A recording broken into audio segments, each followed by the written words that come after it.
ETF index mutual funds నేర్చుకుని stock మార్కెట్లో రాణించాలనుకుంటున్నారా? వెంటనే ఈ నెంబర్కి కాల్ చేయండి. మరోసారి ఒక తీపి కబురు చెప్పింది. ఇప్పటివరకు వీసా స్లాట్స్ లేవని క్లోజ్ చేసిన అమెరికా ప్రభుత్వం ఇప్పుడు వీసా స్లాట్స్ ఓపెన్ చేసింది. అయితే కొన్ని కండిషన్స్ పెట్టింది. ఏంటి ఆ కండిషన్స్? వీటి వలన భారతీయ విద్యార్థులకి ఎలాంటి ఇబ్బందులు వచ్చే అవకాశం ఉంది విశ్లేషించే ప్రయత్నం చేద్దాం. అమెరికా నుంచి మనతో జాయిన్ అయ్యారు లా స్టూడెంట్, అలానే రీసెర్చర్ సాయి శ్రీనివాస్ భూమిరెడ్డి. సాయి శ్రీనివాస్ గారు నమస్తే. నమస్తే సార్. సాయి శ్రీనివాస్ గారు, ఈ వీసా స్లాట్స్ ఓపెన్ చేయాలని డిసైడ్ చేశారు, ఓపెన్ చేశారు. ఆల్రెడీ మనం కొద్ది రోజులుగా మన స్టూడెంట్స్ కానీ ప్రపంచవ్యాప్తంగా ఉన్నటువంటి స్టూడెంట్స్ కానీ అమెరికా స్లాట్స్ గురించి ఎదురు చూస్తున్నారు.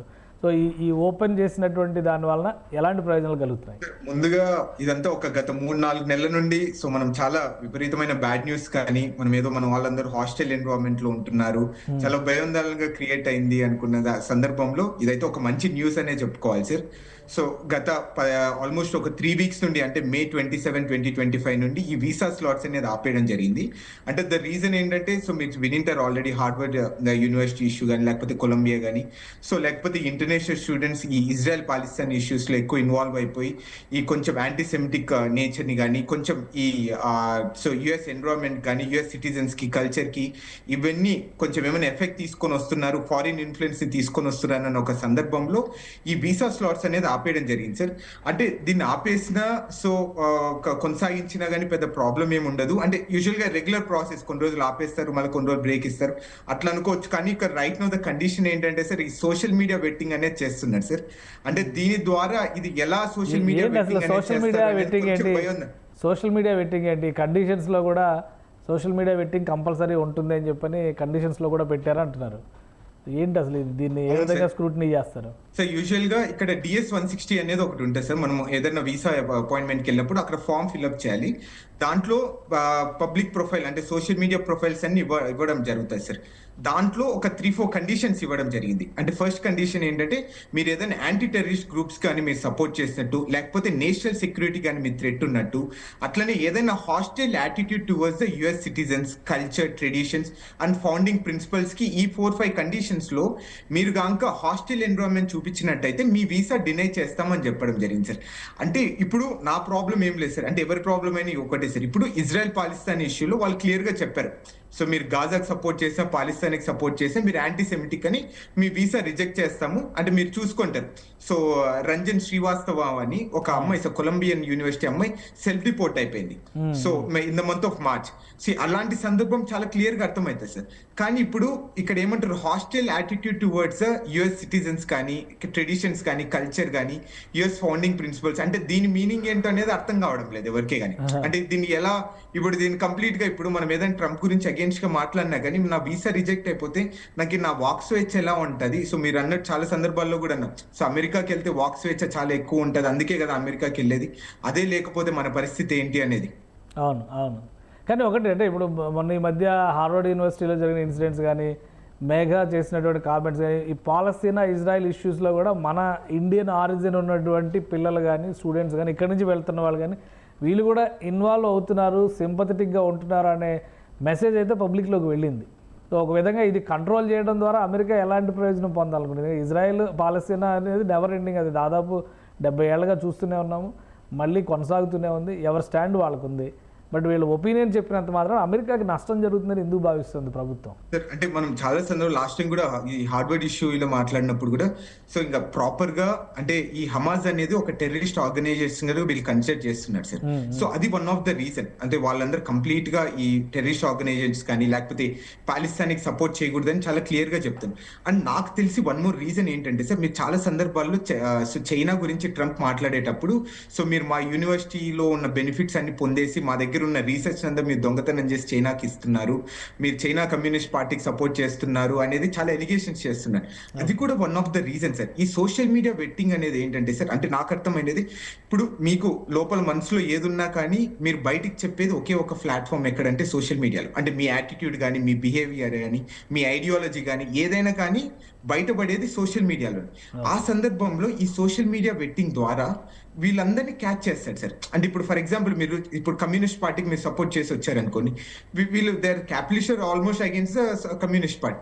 మా వీసా రిజెక్ట్ అయింది, జస్ట్ ఐడియాలజీ ఉండడం వల్ల కూడా వీసా రిజెక్ట్ అయిపోతే మాత్రం సో ఎలాంటి కాన్సిక్వెన్సెస్కి వెళ్తాయో ఒకసారి అర్థం చేసుకోవాలి సార్. అంటే అసలు అమెరికాలో ఐడియాలజీనే ఎక్కువ ఎంకరేజ్ దీనిలో ఉంటుంది కదా, ఎంకరేజ్మెంట్ ఉండేటువంటి అంశం కదా. అసలు ఐడియాలజీనే ఆపేయాలి అనేది సరైనదేనా? అక్కడ పొలిటికల్ పార్టీస్ కానీ అక్కడ పొలిటికల్ రియాక్షన్స్ కానీ ఏంటి సార్? ఇప్పుడైతే ప్రస్తుతానికైతే ఈ నార్మల్ గా అందరూ జనరల్ గా వీళ్ళు గవర్నమెంట్ చెప్పేది కానీ లేకపోతే secretary of the state Marco చెప్పడం కానీ సో ఈ 3-4 కండిషన్స్ అనే చెప్తున్నాడు. అంటే సో నేషనల్ సెక్యూరిటీ అంటున్నారు, యాంటీసెమిటిక్ అంటున్నారు, సో వీళ్ళందరూ హాస్టైల్ ఎన్విరాన్మెంట్ చేస్తున్నారు, మన సిటిజన్స్ ని చంపేస్తున్నారు, లేకపోతే వివిధ సందర్భాల్లో క్రైమ్స్ నడుస్తున్నాయి అనే ఒక ఆ ఫేస్ లోనే ఒక చూపిస్తున్నారు. కానీ దాని బ్యాక్ ఇంటెన్షన్ కానీ దాని ఇంటర్ప్రిటేషన్ కానీ ఎవరికి అర్థం కాలేకపోతుంది సార్. ఓకే, అంటే ఈ పొలిటికల్ పార్టీస్ కూడా దీని గురించి ఏం రిప్లై ఇవ్వడం లేదు. They say like okay social media vetting అనేది చాలా రోజుల నుండి ఉంది కదా, ఈ రోజు కొత్త కాదు కదా, సో ఈ రోజు ఎందుకు చేస్తున్నారు అంటే నేను సింపుల్ ఒక చిన్న ఎగ్జాంపుల్ ఇస్తాను సార్. మన ఇండియన్ ని మన తెలుసు మన హైదరాబాద్ కౌన్సిలేట్ లోని అతను వీసాకి వెళ్ళినప్పుడు సో DS-160లో అతను ఇన్స్టాగ్రామ్ ఇవ్వడం జరిగింది సార్. సో ఇన్స్టాగ్రామ్ ఇచ్చినప్పుడు అకౌంట్ అది ప్రైవేట్ లో ఇవ్వడం జరిగింది. అంటే ప్రైవేట్ అంటే మన పర్సనల్ అఫైర్స్ కానీ ప్రైవేట్ అఫైర్స్ కానీ ఎవరికి తెలియకోకుండా ఉండడానికి, అంటే మనకు క్లోజ్ సర్కిల్. అతనికి 221G ఇవ్వడం జరిగింది. అంటే నెక్స్ట్ డే నోటీస్ ఇచ్చి నువ్వు నీ అకౌంట్ ని ఇన్స్టాగ్రామ్ అకౌంట్ ని పబ్లిక్ చేసుకో, అప్పుడు నీకు వీసా ఇస్తాము అని చెప్పడం జరిగింది. అంటే ఇది ఎంతవరకు కరెక్ట్? అంటే నా పర్సనల్ విషయాలు కూడా గవర్నమెంట్ కి తెలియాలి, ప్రపంచానికి తెలియాలంటే సో నా రైట్ టు ప్రైవసీ ఎక్కడికి వెళ్ళిపోతుంది అని కూడా ఒకసారి ఆలోచించుకోవాలి. సోషల్ మీడియా అకౌంట్స్ మెయింటైన్ చేయకపోతే ఏం చేస్తారు ఇప్పుడు? అవి కంపల్సరీ మ్యాండేటరీనా? అవి అంటే ఇట్స్ నాట్ మ్యాండేటరీ సార్. ఇప్పుడు అంటే అక్కడ కూడా ఇది చూస్తాడు సార్, ఈ ప్రపంచంలో ఇంత ఆధునిక ప్రపంచంలో నీకు సోషల్ మీడియా లేదు అంటే మాత్రం ఎవరు నమ్మే పరిస్థితిలో ఉన్నారు చెప్పండి సార్. చాలా మంది ఉన్నారు కదా. ఇప్పుడు ఇంకొకటి, అసలు ఇప్పుడు ఈ వీసా స్లాట్స్ ఓపెన్ చేయడం వల్ల ఇప్పుడు అడ్మిషన్స్ ఎప్పటి వరకు జరుగుతాయి?